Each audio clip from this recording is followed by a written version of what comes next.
Hey guys, and welcome to part 3 of Let's Play Pokemon SoulSilver for the DS. In the last part we ended it on catching our third Pokemon in my team, which was a Geodude. So I didn't really get a chance to explain why I went for Geodude. Pretty much, I don't know, Geodude is a really good Pokemon, but the reason why I don't use it in other, the main problem with Geodude is that to get a Golem from a Graveler you have to trade it. So obviously when you're playing on an emulator that's not an option, or if you're just lonely, it's not really an option. So but this time, I don't know, I really want a Geodude. I haven't caught one in one of my LPs before, so I thought, you know what, screw it, I'll just have one, and then, of course, that means I won't be able to get a Golem at all, but I can have a Graveler, you know, that's fine, that's pretty good.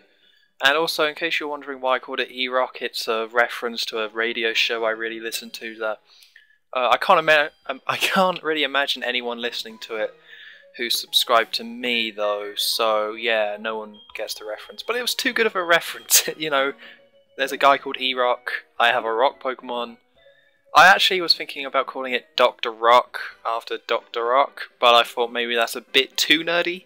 It's already pretty nerdy that I make these LPs in the first place. I don't need to help myself be even nerdier. So yeah, I actually skipped.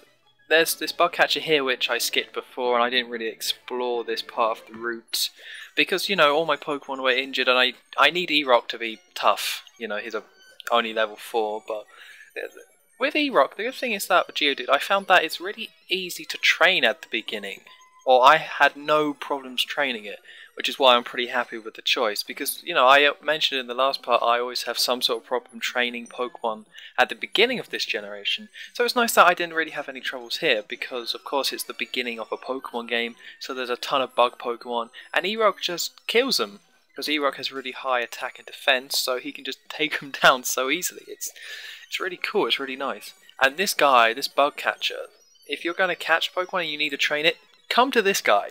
He has level 2 Pokemon which are so easy to kill, and because you're facing a trainer you get more XP than, in case you don't know, you get more XP from killing trainers Pokemon from then killing wild Pokemon.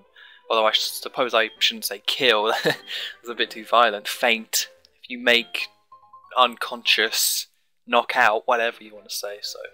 So yeah, so that's the guy that you want to, I would say just avoid him at first, in case you want to catch another Pokemon, and then just come back, talk to him, and face him.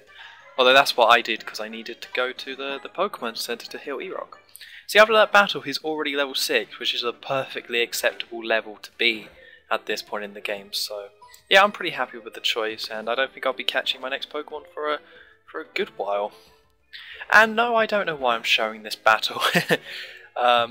You probably already noticed all the stuff I did cut out. And in case you didn't notice, but that battle before was fast forward because it's a boring battle.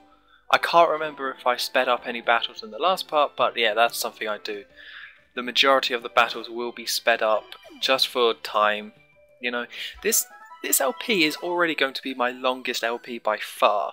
Like, I wanted to do this LP a lot earlier, but Chrono Trigger took so long that I had to delay it until I beat that game because it was so long.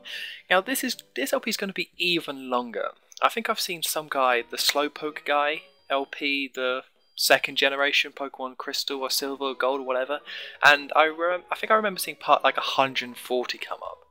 But in case you're wondering, because of this is going to be a really long LP, probably up to I don't know, 80 parts at least, but it's going to be a lot shorter than other LPs, or other LPs of this game, because I speed up battles and cut out wild Pokemon encounters. So yeah, that's one thing I do have on my side when it comes to this. Now here we are in Violet City, which is a pretty cool starting city, because Pewter City was just rock, there was just the gym. Okay, there was the old amber you could get, but the museum, but who really cares about that? I remember thinking that was cool when I was younger, but who really cares? But here it actually has Bellsprout Tower, which is a tower full of Bellsprouts. Pretty much it's also full of monks, or sages as they're called. And it's kind of confusing because even though there's monks and sages and they're all very wise and mystical, they all have level 3 Bellsprouts and will openly attack you in a battle.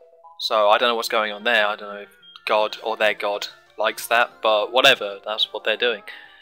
And if you want, of course, it's Bellsprout Bellsprout Tower, so if you want a Bellsprout, you can catch one here. I actually don't see one as I'm going around, because in this place there are wild encounters, but I don't see one at all. I don't know, I just got unlucky, I guess, but yeah, I don't see one at all. But if you want, you can catch one.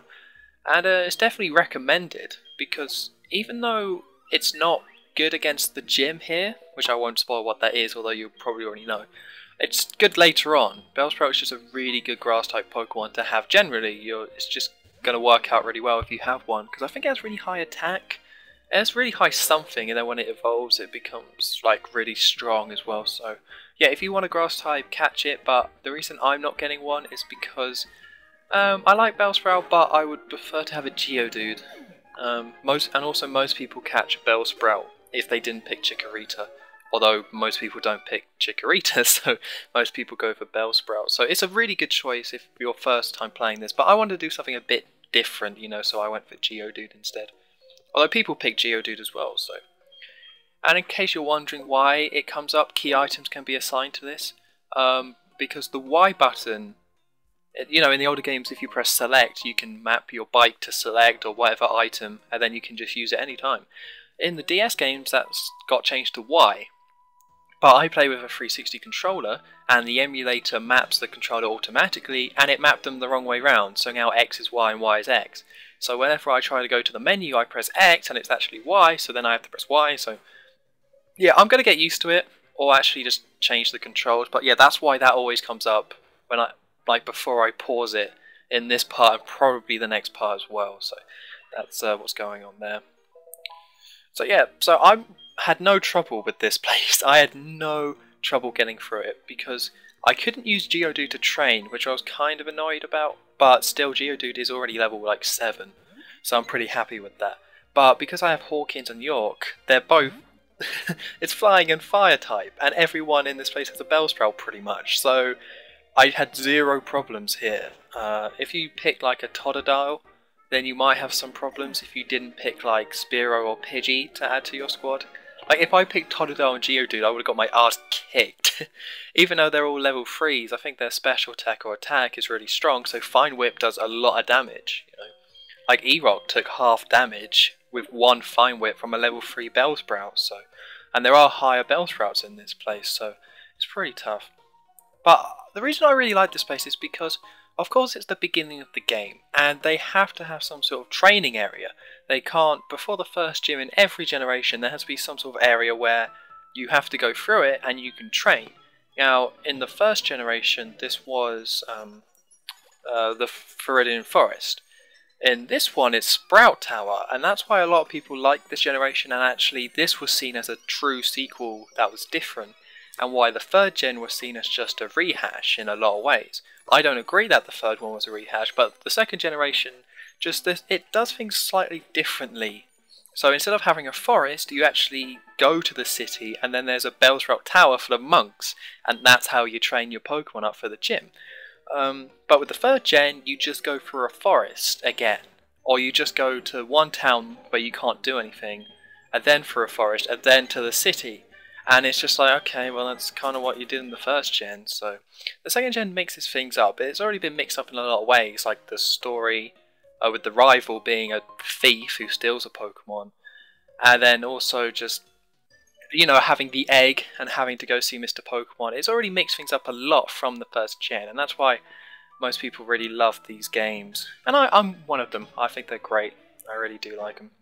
And yeah, the Sprout Tower was just a cool idea. You don't see it coming, and it's a good place to train. And yeah, because the fourth gen also just messed around. There was no real place to train, and it was just kind of a, yeah. And then the fifth gen didn't really have a particular place to train either.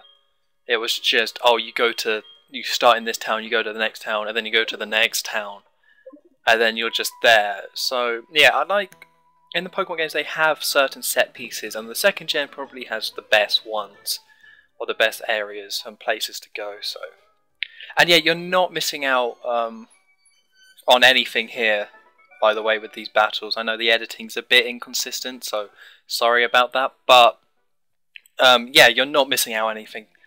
They all just have, those two people just had Bellsprouts which of course, because I've got York and Hawkins, I just murdered quite easily. Because I wanted to use my Geodude here, but I just couldn't at all. Bellsprout would just easily kill it. But we'll see in this battle, Hoot Hoot, which is actually a really good Pokemon to catch. I could have caught one, but the thing is, because it's an Owl-type Pokemon, you can only catch it at night. So I didn't really want to wait for night, and Hoot Hoot is actually a really good Pokemon to have for your team because it's both Flying type, and I believe once it evolves it becomes Psychic, or maybe it starts out as Psychic, which is why it can use Hypnosis at the moment. So it must be, yeah, it must be Psychic already. So yeah, if you want Hoot Hoot in your team, or if you want a Flying type and don't want to just go for first gen Pokemon like Pidgey and Spearow, Hoot Hoot's really good, but just be aware that you have to catch it at night, which can kind of be a bit of a pain. I just can't be bothered to wait. Whenever I play is when I play it. I'm not going to wait around. I did when I was a kid, but whatever. Yeah, and yeah, this place is kind of cool because you get to the end of it and there is actually kind of a mini boss guy. Here's the final test. He's the oldest of the monks. You can tell that by his facial hair. And yeah, he has stronger Pokemon as well, so I think that's pretty cool. It makes it kind of feels like its own Sprout Tower be its own thing. And also I like this over the first generation Forbidden Forest because they're just nicer to fight, Bellsprouts, than Weedles. Because Weedles, in Forbidden Forest you always had to go back, and that was just such a massive pain, but in here you don't, because no one's going to poison you. But in here you do. But I wasn't going to speed up this battle, but it took so long, because E-Rock is pretty tough against Hoot Hoots. So I was like, well, I need E-Rock to get the XP, because it's only level 8 at the moment. So I was like, right, send out E-Rock and take down Hoot Hoot. But unfortunately, this Hoot Hoot kept using Hypnosis. I keep saying Hoot Hoot, it's one of those words that if you keep saying it, it doesn't sound like a word, you know, Hoot Hoot, Hoot Hoot, you know. But whatever. But yeah, it kept putting E-Rock to sleep, and that was just taking forever, and Tackle wasn't doing as much damage as I wanted to, so... But luckily I got the defense call in, which meant Hoot Hoot only did 1 damage at a time. So I was always eventually going to win, but it was just irritating being hit by Hypnosis and being put to sleep every time. And of course I'm not going to keep E-Rock out against Bellsprout, because my plan is to have E-Rock against the first gym. That is my plan. Because the other 2 Pokemon, Hawkins and York, could probably get it done, but it's just nice to have a Geodude and to...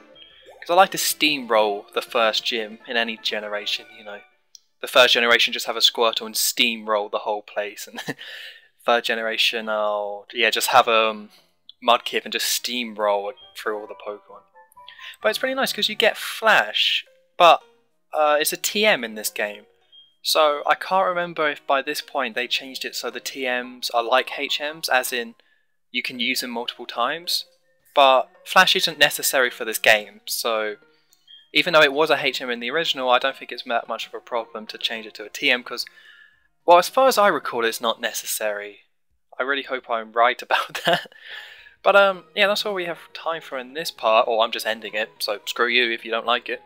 So in the next part of Let's Play Pokemon SoulSilver, we will actually go to the gym and hopefully steamroll the place with E-Rock. So yeah, so don't forget to like, comment, and subscribe. And yeah, this is just me healing my Pokemon. I don't know why I left this all in. I guess it was kind of a short part. So yeah, I've been Austin23, and I will see you for part 4.